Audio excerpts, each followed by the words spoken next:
Notre secours est dans le nom du Seigneur qui a fait le ciel et la terre.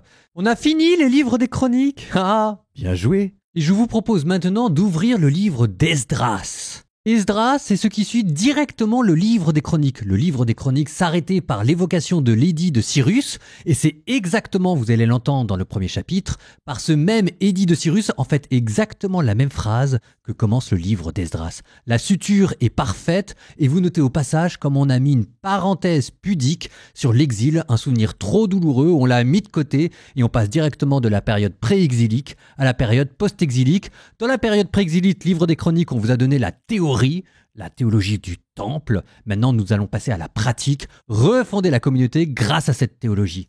Donc, je vous donne cette phrase magistrale qui clôt les livres des chroniques et qui va ouvrir le livre que vous allez entendre, moins 539, l'édit de Cyrus. Ainsi parle Cyrus, roi des Perses, le Seigneur Dieu du ciel m'a donné tous les royaumes de la terre et il m'a chargé de lui bâtir une maison à Jérusalem en Juda. On a retrouvé cet édit, ou plus exactement, on a retrouvé un cylindre d'argile. Pour écrire les édits royaux, on avait comme des tampons, alors là c'était des formes de cylindres, qu'on roulait et qui imprimaient les ordres. On en a retrouvé un que vous pouvez aller visiter, il est au British Museum, un cylindre qui date de 539, dans lequel Cyrus le Grand, roi de Perse, se présente comme choisi par Marduk, dieu des Babyloniens, pour libérer les peuples opprimés par Nabonide. Nabonide, souvenez-vous, on en a parlé dans le livre de Daniel. Et dans ce cylindre, il ordonne de rétablir les sanctuaires locaux et de ramener les statues des dieux dans leur ville d'origine.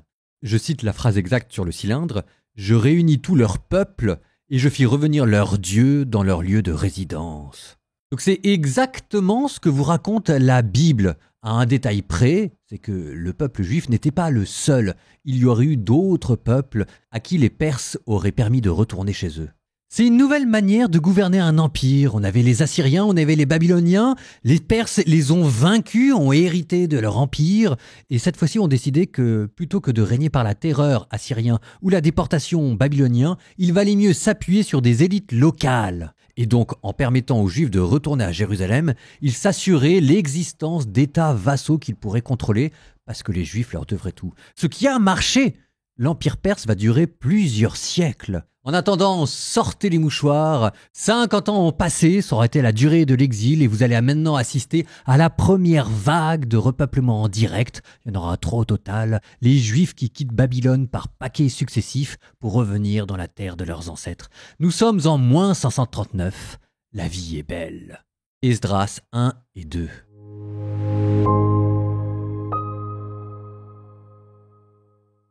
La première année du règne de Cyrus, roi de Perse, pour que soit accomplie la parole du Seigneur proclamée par Jérémie, le Seigneur inspira Cyrus, roi de Perse, et celui-ci fit publier dans tout son royaume et même consigné par écrit, ainsi parle Cyrus, roi de Perse.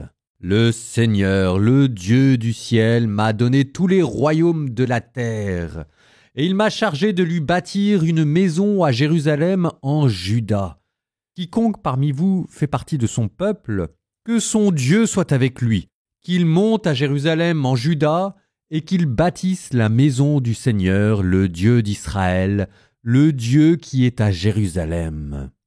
En tout lieu où résident ceux qui restent d'Israël, que la population leur vienne en aide, qu'on leur fournisse argent, or, dons en nature, bétail, qu'on y joigne des offrandes volontaires pour la maison de Dieu qui est à Jérusalem. Alors, les chefs des familles de Juda et de Benjamin, les prêtres et les Lévites, bref, tous ceux à qui Dieu avait inspiré cette décision, se mirent en route et montèrent à Jérusalem pour bâtir la maison du Seigneur. Tous leurs voisins leur apportèrent de l'aide. Argent, or, dons en nature, bétail, objets précieux en quantité, sans compter toutes sortes d'offrandes volontaires. Le roi Cyrus fit retirer les objets de la maison du Seigneur que Nabuchodonosor avait enlevés de Jérusalem pour les mettre dans la maison de son Dieu. Cyrus, roi de Perse, les fit retirer par le soin du trésorier Mithridate, qui en fit le compte pour Sheshbassar, le prince de Juda. En voici le compte. 30 plats d'or, 1000 plats d'argent, 29 couteaux, 30 coupes en or, 410 coupes en argent de deuxième ordre, ainsi que 1000 autres objets. En tout, il y avait 5400 objets d'or et d'argent. Sheshbassar emporta le tout au moment où les exilés montèrent de Babylone à Jérusalem. Voici les gens de la province de Juda qui sont remontés de la captivité et de l'exil. Nabuchodonosor, roi de Babylone, les avait déportés à Babylone. Ils retournèrent à Jérusalem et à Juda, chacun dans sa ville. Ils vinrent avec Zorobabel, Josué, Néhémie, Seraya, Rélaya, Mardoché, Bilshan, Mishpar, Bigwaïl, Réhoum, Bana. Voici le nombre des hommes du peuple d'Israël. Les fils de Paréosh, 2172. Les fils de Shephataya, 372. Les fils d'Arat, 775. Les fils de Pahat-Moab, c'est-à-dire les fils de Josué-Joab, 2812. Les fils d'Élam, 1254. Les fils de Zatou, 945. Les fils de Zakkaï, 760. Les fils de Bani, 642. Les fils de Bébaï, 623. Les fils d'Azgad, 1222. Les fils d'Adonikab, 666. Les fils de Bigwaï, 2056. Les fils d'Adin, 454. Les fils d'Ater et de Yehiskiya, 98. Les fils de Bessaï, 323. Les fils de Yora, 112. Les fils de Hashboun, 223. Les fils de Gibar, 95. Les fils de Bethléem, 123. Hommes de Netopha, 56. Hommes d'Anatoth, 128. Les fils d'Azmawet, 42. Les fils de Kiriath-Yaharim, Képhira et Béhéroth, 743. Les fils de Harama et Geba, 621. Hommes de Mikmas, 122. Hommes de Bethel et Daï, 223. Les fils de Nebo, 52. Les fils de Magbish, 156.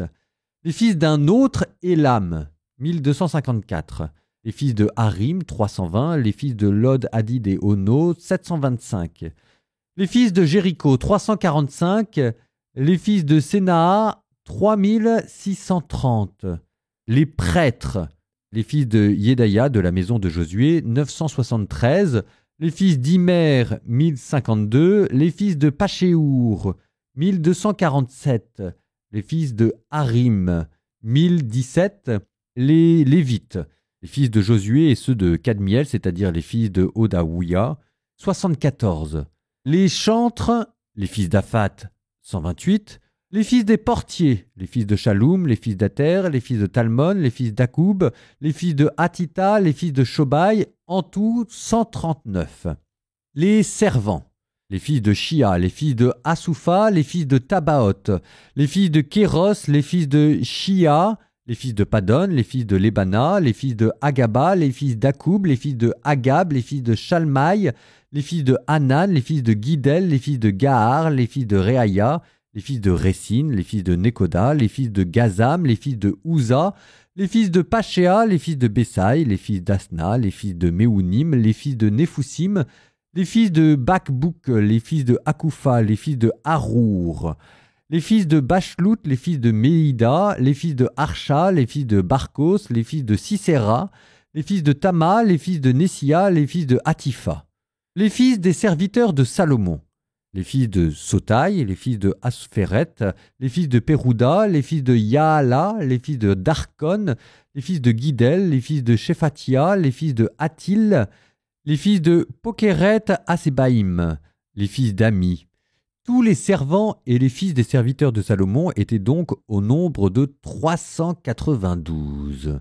Et voici ceux qui sont montés de Tel Méla, Tel Archa, Kéroubadan, Imer, mais qui n'ont pu établir que leur famille et leur race étaient bien d'Israël. Les fils de Délaya, les fils de Tobi, les fils de Nekoda, 652.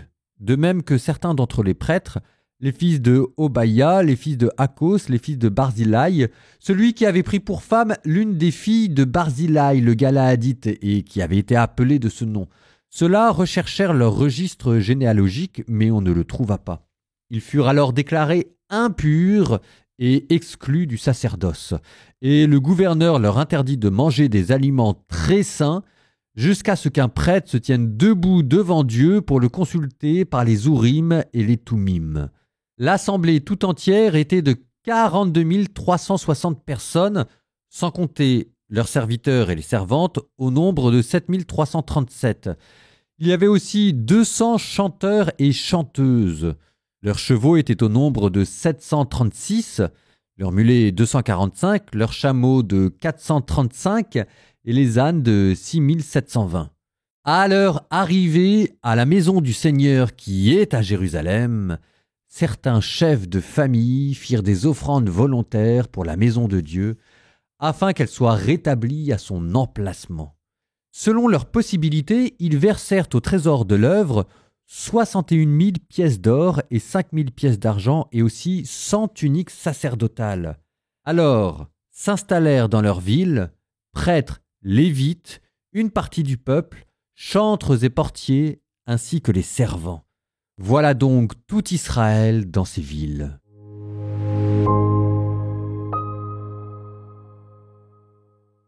Ah, cette longue liste! Vous croyiez avoir terminé avec les chroniques?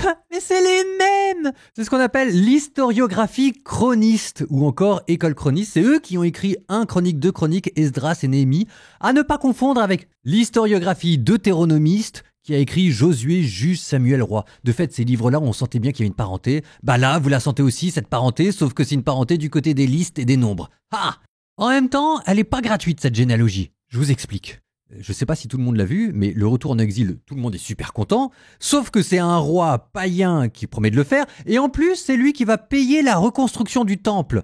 Donc, vous m'excuserez de le dire de manière simple, mais à la fois c'est très bien, et en même temps, ça la fout mal. Ça veut dire quoi sur la validité du culte et du temple qui va être reconstruit? Du coup, on fait tout ce qu'on peut pour forcer la continuité. Donc on vous a présenté Cyrus qui était mu par l'esprit divin. Je vous redonne la phrase. Le Seigneur inspira Cyrus, roi de Perse, verset 1. Ce qui est quand même une phrase très étonnante. Depuis quand Dieu inspire des rois païens? Enfin, à la rigueur, il les utilise comme instrument de sa vengeance. Enfin, de là à les inspirer, il y a quand même de la marge. Grâce à Dieu, il y avait déjà eu Isaïe qui était venu avant et qui aurait dit qu'il y a un Messie roi païen qui allait permettre de la reconstruction. Donc on s'en tire un petit peu comme ça. Sauf que là, c'est pas Isaïe qui est cité, c'est Jérémie. C'était le début du verset. Afin que s'accomplisse la prophétie de Jérémie qui avait prédit un exil de 70 ans. Et c'était là-dessus aussi qu'on s'était quitté dans le livre des Chroniques. Dieu inspira Cyrus, roi de Perse. Donc vous voyez, on fait toutes les sutures possibles pour vous dire vous inquiétez pas, mes petits bichons, tout ça c'était prévu en fait. Ça correspond au plan de Dieu. C'est aussi pour ça qu'on vous décrit tous les ustensiles du temple qu'on va ramener de Babylone. Normalement, les ustensiles du temple, vu qu'ils ont été profanés, on devrait les mettre de côté. Parce qu'à chaque fois qu'il y a une profanation du temple, on met de côté, on recommence. Bon là, pour assurer que c'est le même temple qui va être reconstruit, on reprend les ustensiles, on les compte et on les ramène. Et c'est ce même souci de continuité qu'on retrouvait dans ces longues listes interminables. On insistait sur les familles, parce que pendant l'exil, ce sont les familles qui vont assurer la continuité. On vous disait les villes d'où elles étaient originaires, parce que c'est un territoire dont on va reprendre possession. Bref, tout est fait pour vous dire que c'est la même communauté, c'est le même culte qui est en train de revenir, même si vous oubliez pas ce que je vous avais dit dans 1 et 2 Chroniques. Tous les déplacements théologiques qui s'étaient opérés là dans la manière de se concevoir en tant que communauté. On va voir si on les retrouve ou pas. Proverbe 22, 22-25. Ne profite pas de la faiblesse du faible, n'écrase pas le pauvre au tribunal, car le Seigneur plaidera leur cause, il ravira la vie de leur ravisseur. Ne fréquente pas le coléreux, n'approche pas l'homme irascible, sinon tu prendras leur manière et tu seras pris au piège.